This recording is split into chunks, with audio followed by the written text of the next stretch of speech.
Hey guys, welcome to BP, the Bible Perspective. Critical race theory in 5 minutes given by Monique Duson.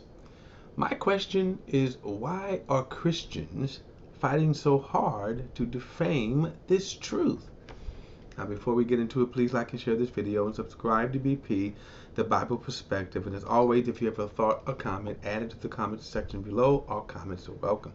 I want to unpack a 5-minute explanation of critical race theory given by Monique Duson on the Melissa Doherty show. Now, this was a 5-minute segment that Monique posted on her show. The actual conversation between Melissa Doherty and Monique Duson lasted over an hour, and they talked about racial issues, social justice, diversity, all this kind of stuff, all things black. It is interesting to note, however, that when Monique is giving her explanation, and I'm going to just ask some questions. I'm going to play it, and I'm going to ask some questions, okay?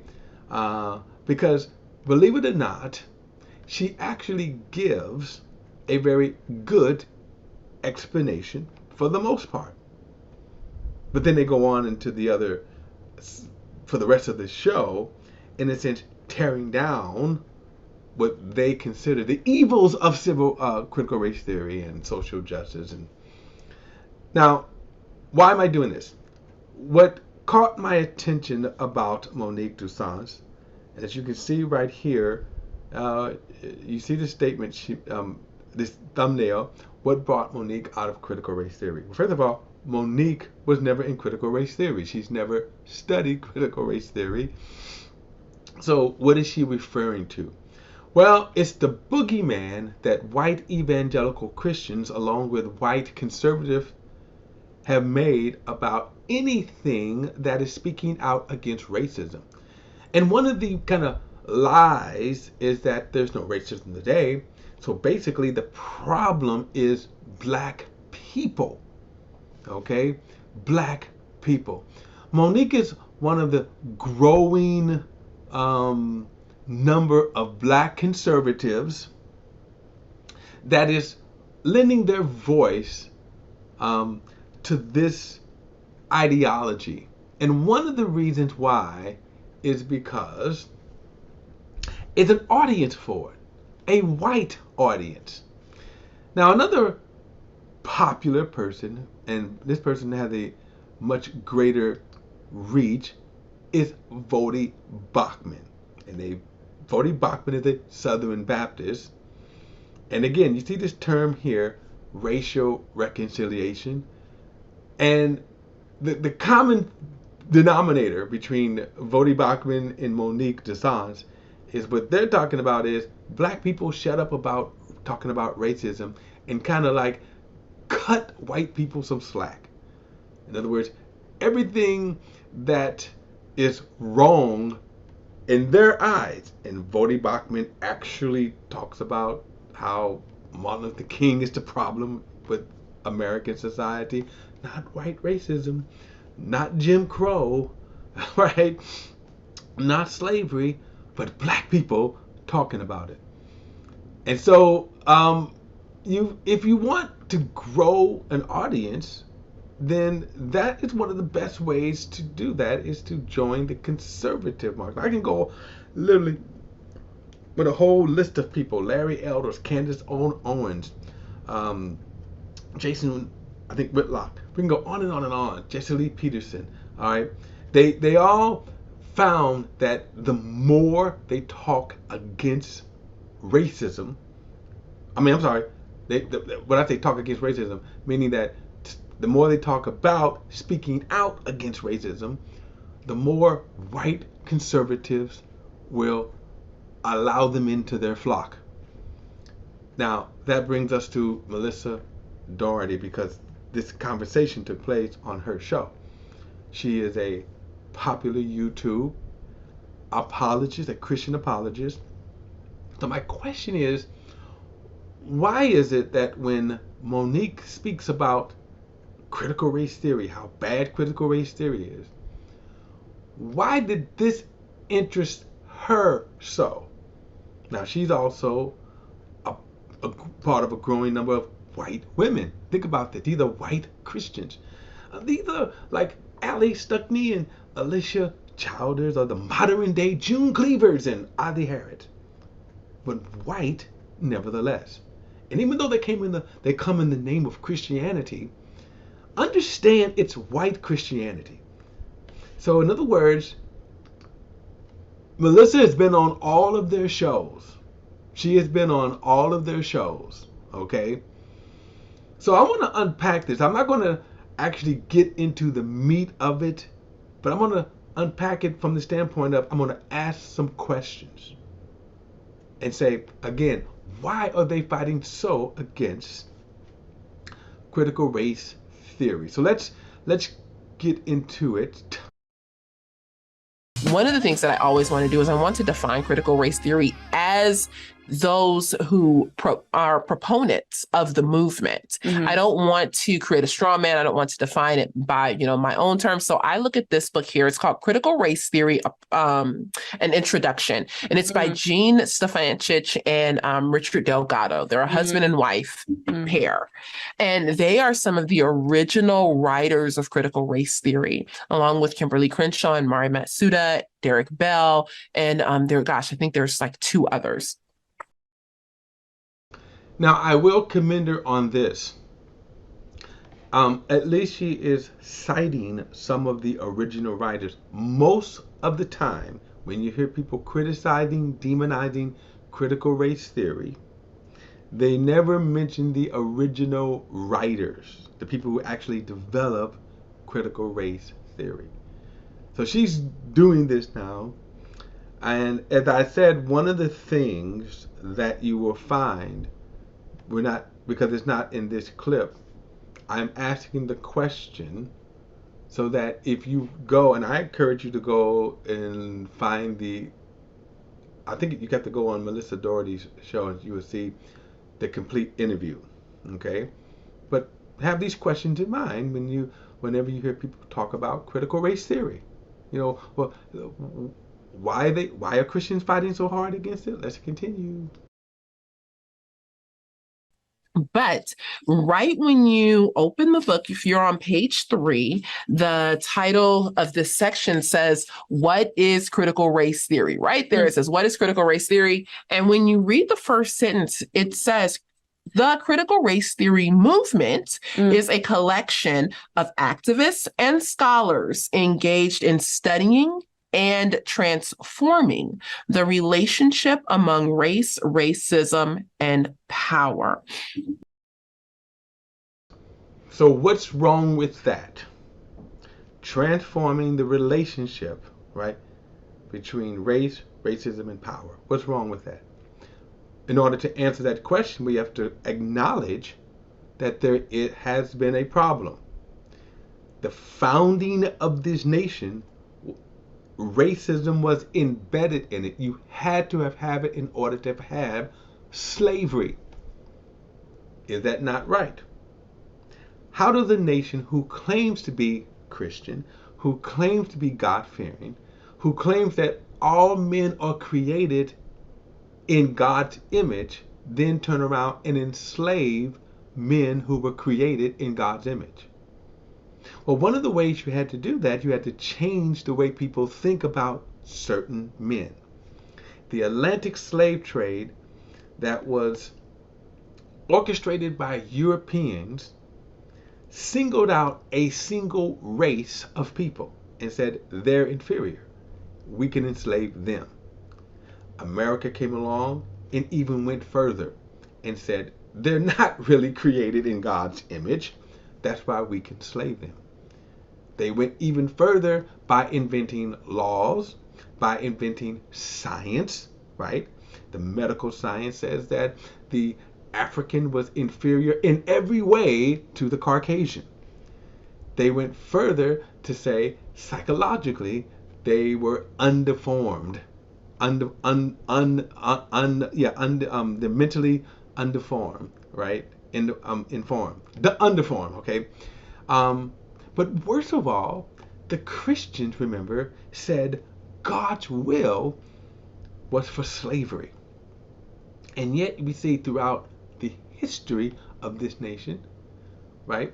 The Christian church, right? The culture up until 1965, right? Said black people were inferior, less than. The church went further.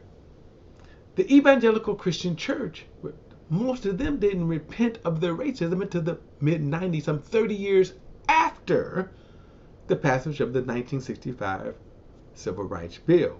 Bob Jones University would not formally repent of their racism until 2007.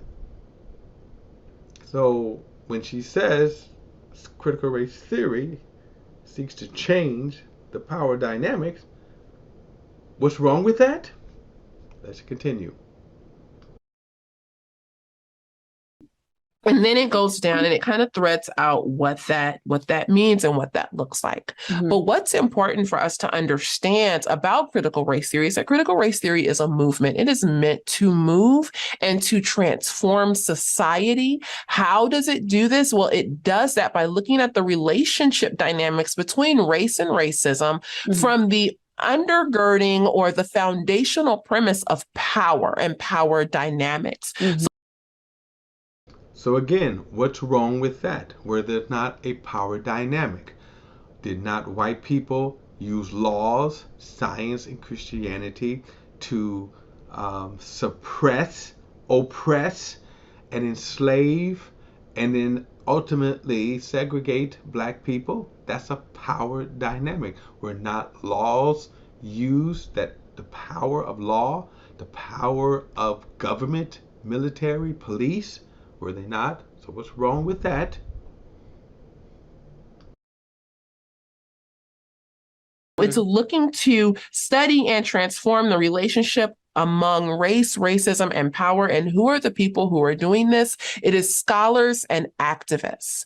And so why do we see a lot of these, conversations happening first in academia? Well, it's the academics who are first studying the relationship between the, race and racism and power dynamics. And all right, so right here where she muddies the water.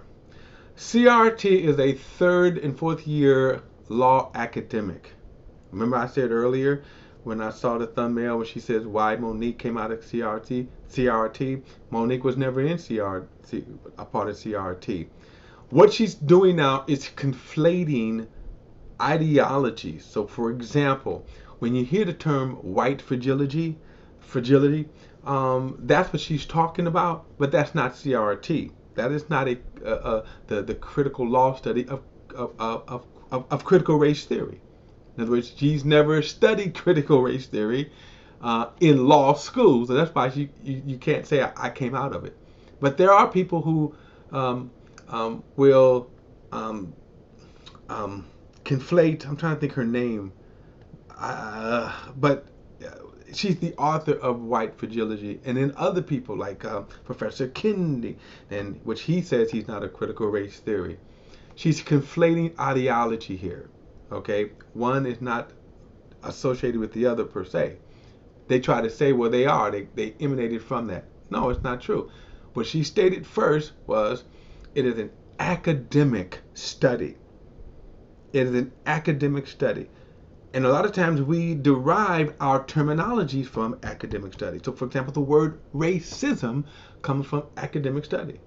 In other words, the word itself is a fairly new term in our society. You go back 500 years, the word racism didn't exist. But it exists especially when it comes to the Atlantic slave trade and the slave trade in the Americas and in America. Let's continue. And it, seeps down from academia into the popular culture.